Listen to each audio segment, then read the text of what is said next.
Shalom semuanya.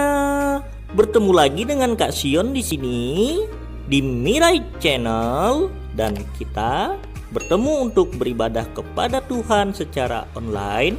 Mari kita sama-sama beribadah dengan sungguh-sungguh dan penuh rasa takut akan Tuhan.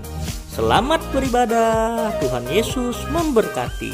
Shalom semuanya. Kali ini Kak Sion minta maaf karena kita ibadahnya tidak menggunakan musik dan kita juga tidak menyanyikan lagu, namun kita akan langsung mendengarkan firman Tuhan. Saya minta maaf karena alat musiknya Kak Sion sedang dipakai ya, jadi Kak Sion nggak bisa mainkan alat musik baik itu gitar maupun keyboard sekarang. Oke, sebelum kita akan mendengarkan firman Tuhan, kita akan berdoa terlebih dahulu. Mari kita berdoa. Bapa di dalam surga, terima kasih buat kesempatan Tuhan yang memberikan bagi kami. Kami akan mendengarkan firman Tuhan. Tuhan tolong kami, biarlah firman-Mu dapat menjadi pelita bagi kaki kami dan terang bagi jalan kehidupan kami. Di dalam nama Tuhan Yesus kita akan mendengarkan firman Tuhan dan kami akan bersyukur. Haleluya, amin. Mari kita buka Alkitab kita, masih dari Injil Matius tentunya. Kita melanjutkan pembahasan kita kali ini masih di Matius pasal yang keempat. Kemarin kita sudah pelajari ayat 1 sampai ayat yang 11. Hari ini kita akan mempelajari ayat 12 sampai ayat yang ke-17 ya.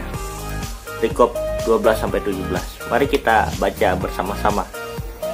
Tetapi waktu Yesus mendengar bahwa Yohanes telah ditangkap, menyingkirlah ia ke Galilea. Ia meninggalkan Nazaret dan diam di Kapernaum, di tepi danau di daerah Zebulon dan Naftali, supaya genaplah firman yang disampaikan oleh Nabi Yesaya.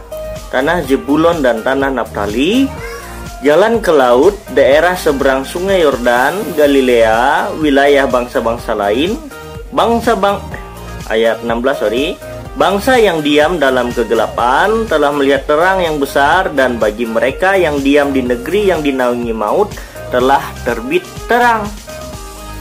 Sejak waktu itulah Yesus memberitakan, bertobatlah sebab kerajaan surga sudah dekat.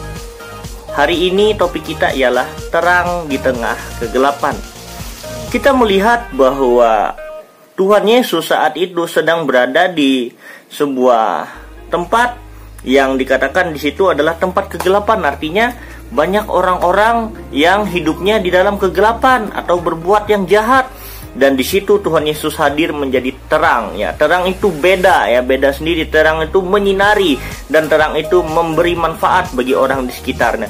Seperti itulah Tuhan Yesus saat itu. Dan yang paling jelas ialah Tuhan Yesus memberitakan berita pertobatan kepada orang-orang ya. Tuhan Yesus menasehati orang-orang supaya bertobat. Kenapa mereka harus bertobat?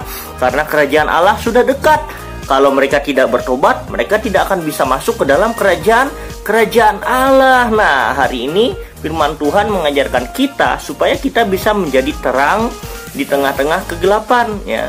Mungkin suatu saat kalian akan bertemu teman-teman yang mungkin menyontek, teman-teman yang curang. Itu kalian harus nasihati karena itu salah. Nah, hari ini firman Tuhan mengajarkan kalian seperti Tuhan Yesus supaya kalian bisa menasehati ya teman-teman kalian yang mungkin berbuat salah. Dan tentu kalian tidak boleh ikut-ikutan untuk berbuat salah. Kalau ada teman kalian yang mengajak untuk berbuat salah, entah itu mencuri, entah itu berbohong, menyontek, atau bolos dan lain sebagainya, kalian tidak boleh ikuti. Tetapi justru kalian harus menasehati mereka supaya mereka tahu bahwa itu salah dan mereka tidak melakukan perbuatan yang salah.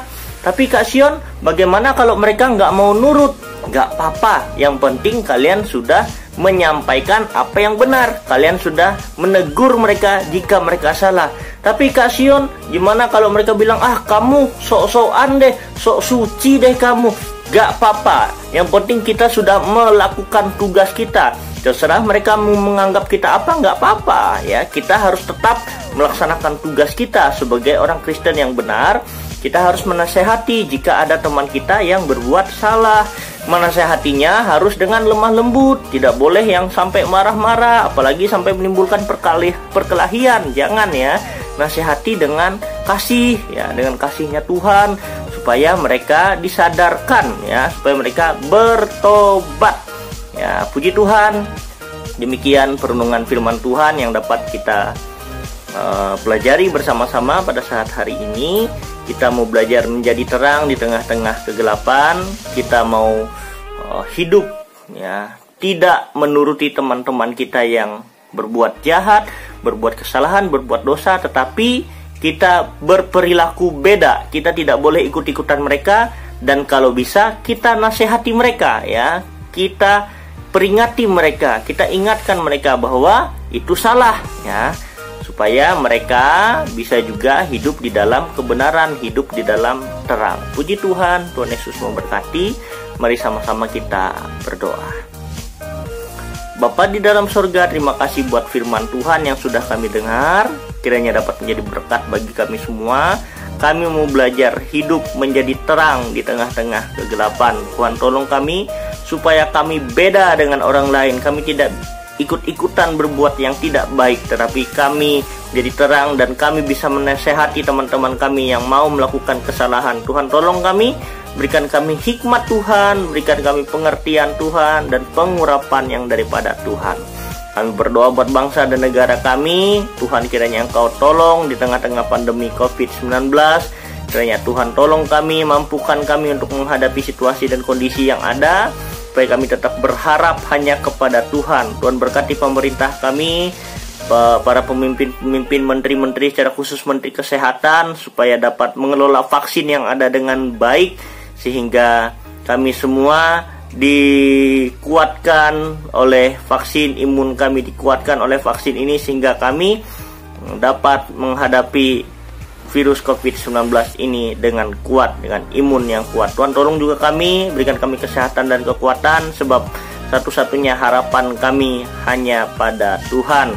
Engkaulah kekuatan kami, Engkaulah pelindung dan perisai kami semua. Terima kasih, berkati para tenaga kesehatan, dokter, perawat, tenaga medis lainnya dalam menghadapi pasien-pasien juga. Tuhan, tolong berikan kesehatan, kekuatan, perlindungan bagi mereka, keluarga mereka juga. Tuhan, Engkau lindungi gereja-gereja Tuhan dimanapun mereka berada. Artinya Tuhan, tolong berikan kesatuan hati, supaya fokus gereja-gereja Tuhan ialah mempersiapkan seluruh sidang jemaat menjadi mempelai Kristus. Terima kasih Tuhan, berkati anak-anak-Mu dalam masa studi mereka, masa depan mereka, bahkan keluarga mereka, papa, mama, kakak, adik, om, tante, kakek, nenek mereka diberkati oleh Tuhan. Terima kasih, dengan kesehatan, kekuatan, dan perlindungan ya Tuhan bagi mereka semua. Dalam nama Tuhan Yesus kami sudah berdoa dan mengucap syukur. Haleluya. Amin. Puji Tuhan, ibadah kita sudah selesai. Kak Sion berharap kalian semuanya diberkati oleh Tuhan. Jangan lupa dukung terus Mirai Channel dengan cara klik like pada video ini, klik tombol subscribe-nya, bunyikan loncengnya, dan kalian juga boleh share video ini ke teman-teman kalian. Terima kasih, Tuhan Yesus memberkati.